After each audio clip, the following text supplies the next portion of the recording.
Okay, so I've been putting off this video for a really long time because I want it to be perfect and I don't want to start until I know exactly what's going to happen, and I think that I just need to get going because that's what step 3 is all about. Step 3. What is step 3? It is that we made the decision to turn our will and our lives over to the care of our higher power as we understand it, one day at a time. And that is a big undertaking because it's really hard to do that when you didn't grow up in a safe environment. You think that you have to control everything and make everything happen, otherwise nothing good is going to happen for you. And so this step is really a completely different way of living and thinking.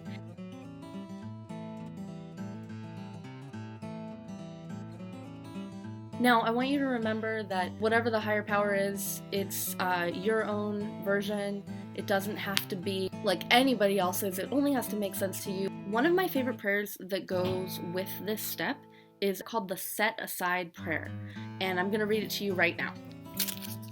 It says, "Higher power, please enable me to set aside everything I think I know for an open mind and a new experience. Help me see the truth." If you want to, you can make this specific to a certain situation, but you can also just approach this for your whole life. So normally I would try to plan this out a little bit more, but I'm just gonna read part of the big book of Alcoholics Anonymous, which is really applicable to any type of addiction or compulsive behavior. And I feel like I'm just going to know when I'm supposed to elaborate on something. And if you have the big book, you can read along.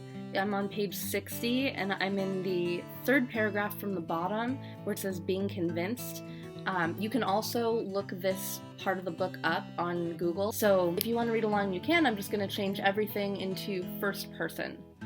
So here it goes. We were at step 3, which is that we decided to turn our will and our life over to God as we understood Him. Just what do we mean by that, and just what do we do?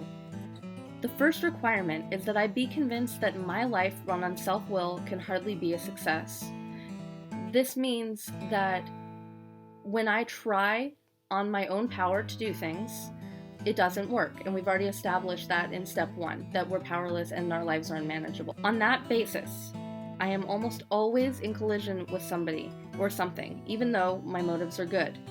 I try to live by self-propulsion. I am like an actor who wants to run the whole show, is forever trying to arrange the lights, the ballet, the scenery, and the rest of the players in my own way.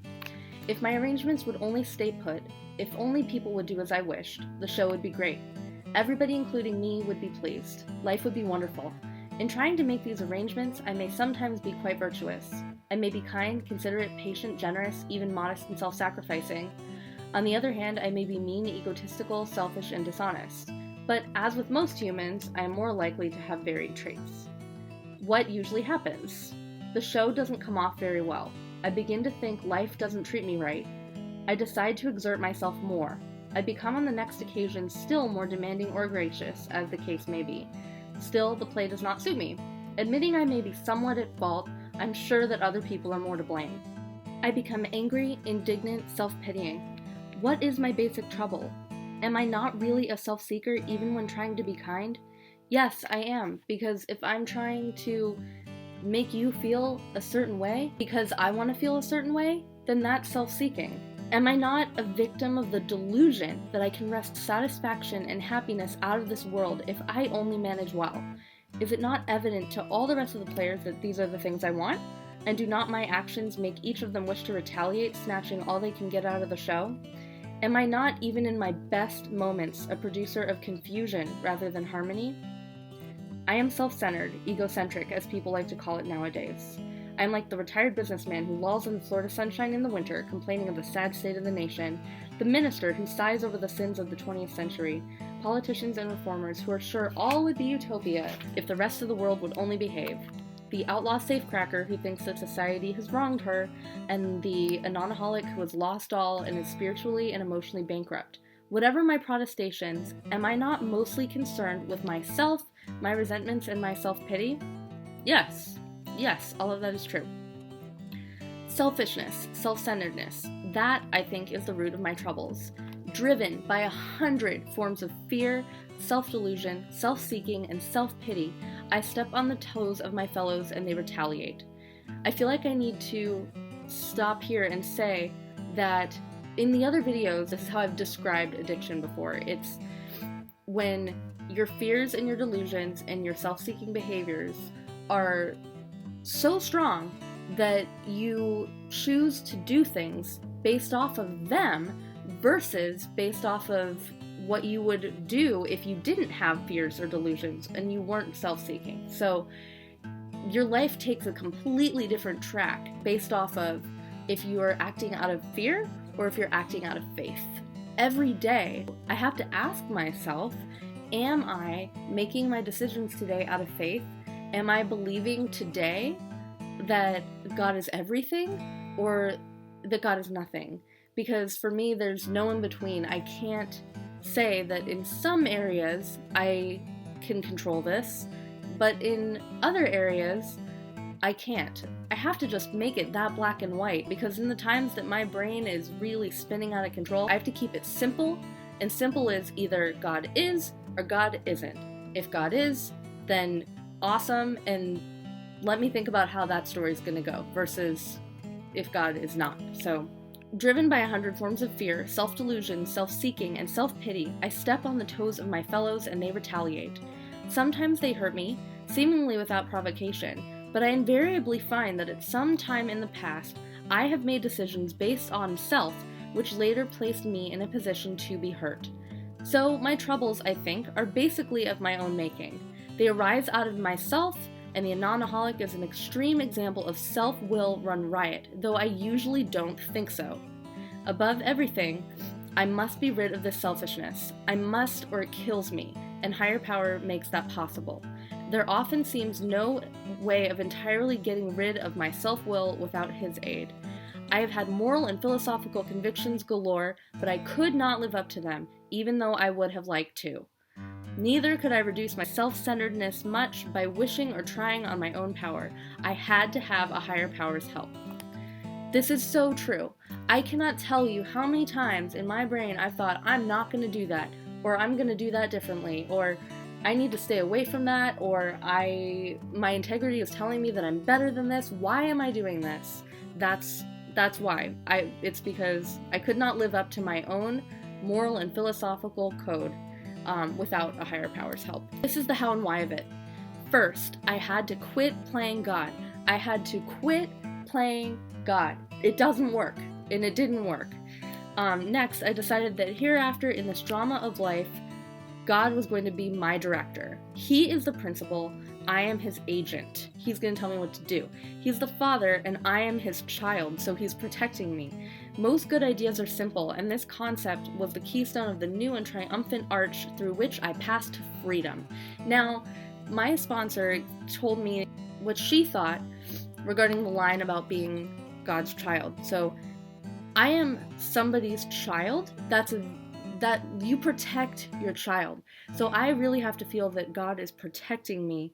And I'm not just anybody's child. I'm fucking God's child. And God has all the power, infinite power, to protect me. So there's nothing in this world that could hurt me that is more powerful than the power that God has.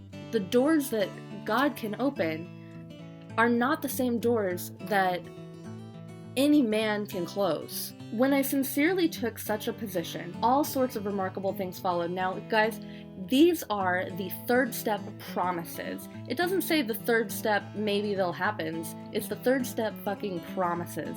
So here's what's gonna happen. I had a new employer. Being all-powerful, he provided what I needed if I kept close to him and performed his work well. Established on such a footing, I became less and less interested in myself, my little plans and designs. More and more, I became interested in seeing what I could contribute to life.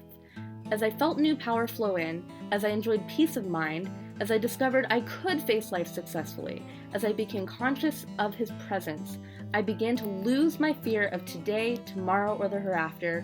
I was reborn. I can truly say that every single one of those promises is true for me most of the time. As long as I remember who's in charge, and as long as I remember how to ask for direction, Instead of making all my little plans and thinking, oh, what can I do to make this happen this way? I have to completely let go of the plan for my life, and I have to let go of how it's going to happen.